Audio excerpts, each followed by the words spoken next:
devastating explosions across Ukraine's major cities. This was the moment Russia lit up Ukrainian skies. An unwarranted invasion that only moments earlier Russian President Vladimir Putin called a special military operation to demilitarize and denazify Ukraine. Whoever tries to interfere with us, and even more so to create threats for our country, our people should know that Russia's response will be immediate and will lead to such consequences that you have never experienced in your history. The Kremlin's immediate goal: to surround Kyiv and liquidate the Ukrainian leadership. Later that same day, Russian special forces took an airbase just outside the capital.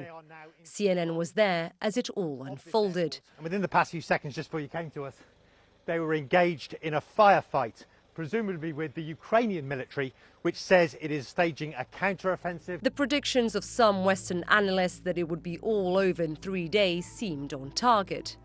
They weren't. Within 48 hours, Ukrainian special forces rendered the airbase inoperable, the first in a series of setbacks.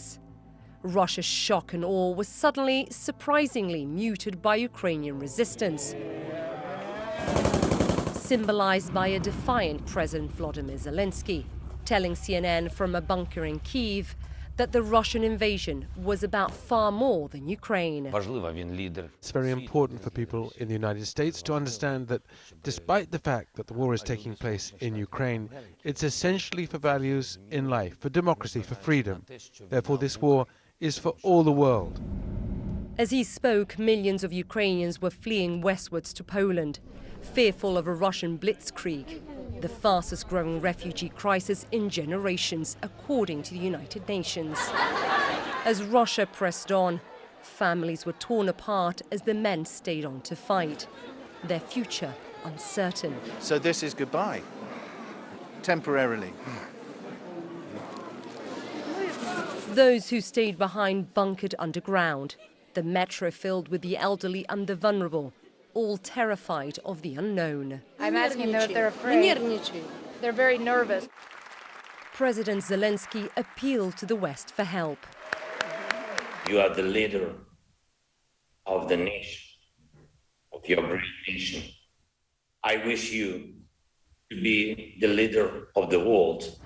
By March 10th, Russia was heading towards the capital, but not everything was going according to their plan. One column of Russian vehicles, 40 miles long, sat north of the capital, exposed to Ukrainian mobile units with anti-tank missiles and drones.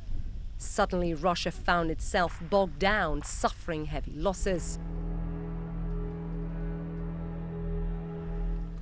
But it wasn't until they were forced to pull back that the true human devastation was seen. Evidence of torture, executions, mass graves exposed. Russian troops had committed human rights violations, atrocities, war crimes.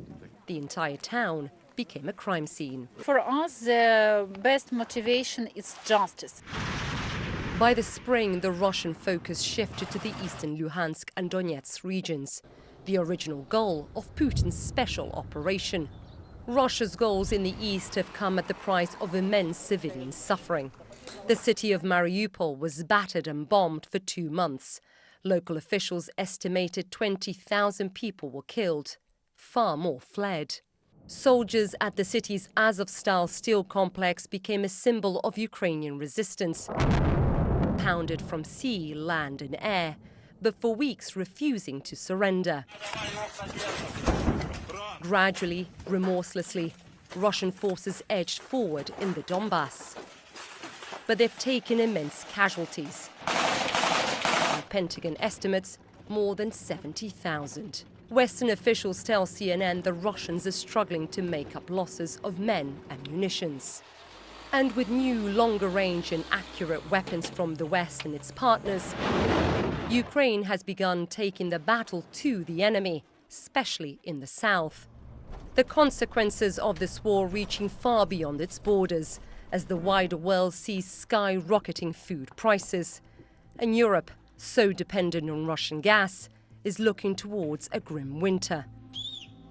The prospect of peace, still so far away. Isa Suarez, CNN.